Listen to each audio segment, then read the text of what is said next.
গোয়াইনঘাটে উন্নয়নের নামে সরকারি গাছ সাবার, প্রকৌশলীর দোহাই চেয়ারম্যানের, জানেন না ইউএনও। বিস্তারিত দেখুন প্রতিবেদনে।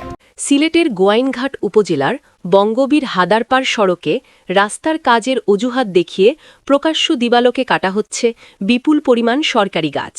কোনো নিয়মনীতির তোয়াক্কা না করেই এসব মূল্যবান গাছ কেটে সাবার করা হলেও উপজেলা প্রশাসন বলছে তারা এ বিষয়ে কিছুই জানে না।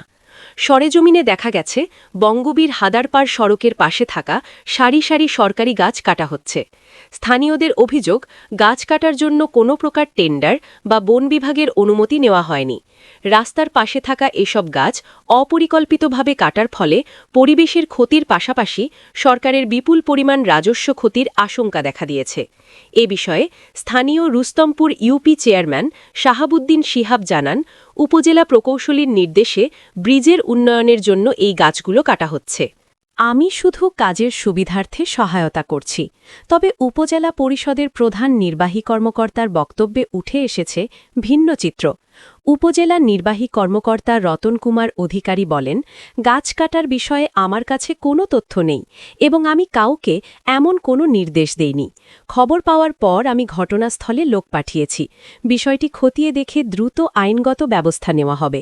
যথাযথ প্রক্রিয়া ছাড়া এবং উপজেলা নির্বাহী কর্মকর্তাকে না জানিয়ে কিভাবে রাস্তার পাশের সরকারি গাছ কাটার নির্দেশ দেওয়া হলো, নাকি উন্নয়নের দোহাই দিয়ে এটি কোনো অসাধু চক্রের কাজ, তা খতিয়ে দেখার দাবি জানিয়েছেন উপজেলার সচেতন মহল।